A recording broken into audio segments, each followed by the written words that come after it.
All right, welcome back. All work and no play makes Jack a dull boy, and we wouldn't want that. So we like to make sure we get in our daily dose of gaming.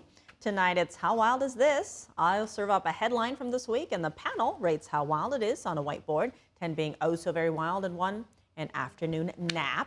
So back with me, Mike Leon, host of Can We Please Talk podcast and head of content for DAZN, Taylor Hathorn, visiting fellow at Independent Women, and Dave Martin, NTD's senior sports reporter and election data analyst. Thank you all so much for joining us.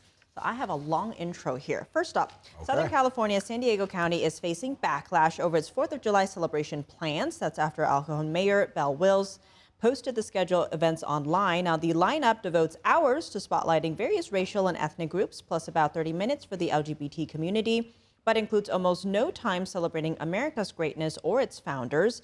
Now, Mayor Wells told the California Post, quote, "I don't think you should take an American celebration of the 250th anniversary of America and turn it into a DEI festival." He called San Diego's plan an insult, adding, "It is an insult to my son, who is a combat veteran in Afghanistan. I think it's a finger in the eye." Taylor, let's start with you. San Diego's woke 4th of July celebration on a scale of 1 to 10. How wild is this? It is a 10 because it is okay to love this country, okay? Just love this country. Let the 4th of July and Independence Day be about America. All right, Mike. 3.2. And that's because it was a 3-2 decision by the Democratic majority of this board, which passed this motion to end up doing this.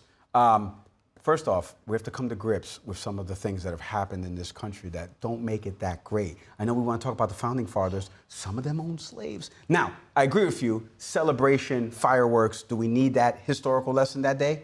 Probably not, but 3.2 on my radar. Find me a better country on this planet.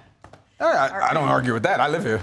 Right, who else could have these hats? You know, I'm going to give it a 7. Sorry, this is not very creative. You're just going to have to live with that tonight, I'm afraid. But I mean, I'm not against anything things that they're celebrating. But, if now on America's 250th anniversary, you can't celebrate, America, I mean, when is the correct time to do it? Right. It seems like America 250 celebration has turned into a MAGA event. I really think it should be all political people should be celebrating this, but it really just feels like much more of a MAGA party than anything else. All right, speaking of celebrations, Team USA is doing incredibly well this year in the World Cup. They defeated Bosnia-Herzegovina 2-0 yesterday, but a red card given to U.S. striker Folarin Balogun after a controversial contact in the round of 32 is sparking major debate. Here's what the U.S. coach had to say. For me, never is a red card. Watching after on TV, and never was the intention to step up of the player. That was a normal action in football that happened because by accident, and it's never intentional. That is why for me, it's never red card. Yes, it's disappointed. No, it's very disappointed because I think it was an action that wasn't intentional, and he's sad. But also he's happy because we qualified. All right, Mike, I'm going to start with you. How wild is this? 10. Can everybody see this?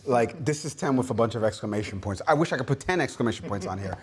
FIFA is losing the narrative here with VAR and the replay system and what it's meant to do. We've seen it from offsides calls to what happened in this ejection. And the coach just said it there. Intent. The whole purpose of replay system was to police it properly. Not, if you gauged intent from that video and you thought he did that intentionally, you're an idiot. He didn't deserve a red card. 10. All right, Dave? A 10 here, of course. I mean, if he had all right, listen, there's 5 ways you can get a red card. The only one that possibly fits is serious foul play or tackling someone with excessive force.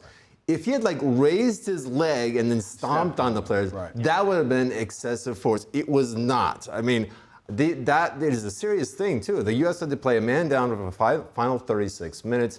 Plus, Balogun is not going to be able to play in their next game as well. I mean, I wish these same refs were in the NBA Finals watching Victor Wembanyama because he got away with a couple of flagrant fouls there. This was a yellow card for sure. It was not a red card, and there is a huge difference. All right, Taylor? I'm gonna go 10 because consequences matter, and this is really sad. And I know, and I can promise you that even if he had deserved it, I would have said it was a 10 because it is America's 250th. All right, I'm going to weigh in a little bit here. So Merriam-Webster Dictionary also put out a tweet saying that was not the definition of a red card. Thank you. Domino's, if you notice, we have some pizzas here. They said they're going to give out $1 million in free pizzas with that red card. So here's some little pizzas. We didn't win, but we have pizzas here just because.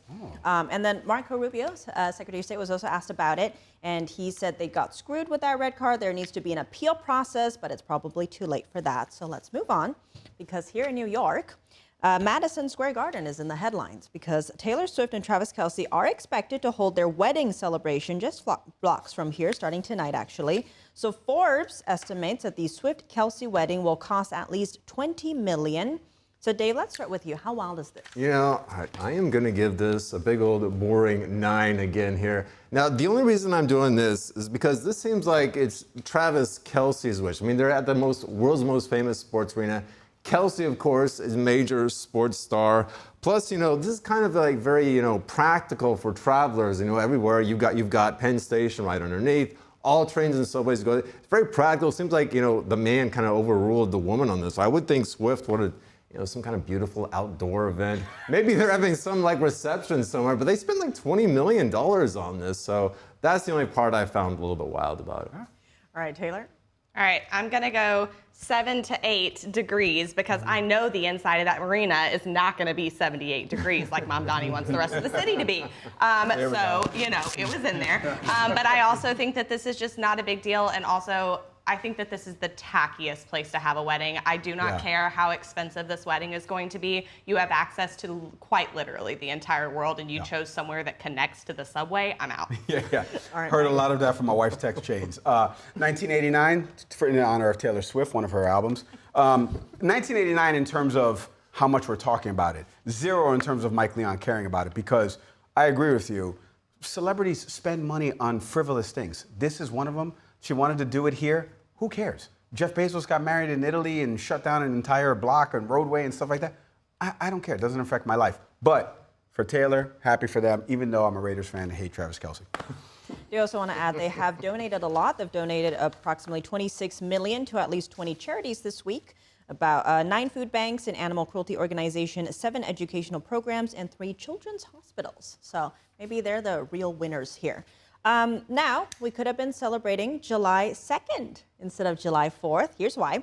So 250 years ago, on July 2nd, 1776, the Continental Congress voted to approve a resolution declaring the colony's independence from Great Britain. That's according to the National Constitution Center. But 2 days later, the founders drafted the Declaration of Independence, and many of them signed it on July 4th, 1776, the date we now celebrate, of course, as Independence Day. So there you go. We could have chosen July 2nd, which is today, as our Independence Day. Let's start with you, Taylor. How wild is this? I think it's a 10 because John Adams talked about many, many years ago when he wrote about this to his wife, Abigail, that he thought July 2nd would be the day that we celebrated it because the Lee Resolution passed on that day. This is the day that we officially declared our independence from Britain, not Great Britain. So happy 250th, America. We love you. All right, Mike. Someone paid attention in U.S. history class. 7.2 is right there for you. Today's July 2nd. I did not know that historical fact, so maybe I should have paid attention to Mr. Lanz's class. But incredible to see that. I think we all would have been baking today if it had been today, so barbecues would not have liked that. But pretty cool factoid that it would have been today instead of a Saturday. All right, Dave. Yeah, this is about a 1 for me. I didn't do well in history class, by the way, just so you know. I mean, I think it's more interesting that Independence Day was not celebrated nationally until 1870. I don't know if radicals were in charge of celebrations back then too, but whether it's July 2nd or July 4th, I'm okay with either one, unlike the red card versus the yellow card. Well, thank you all for joining us. We hope you all have a happy 4th. We have our own little soccer ball here.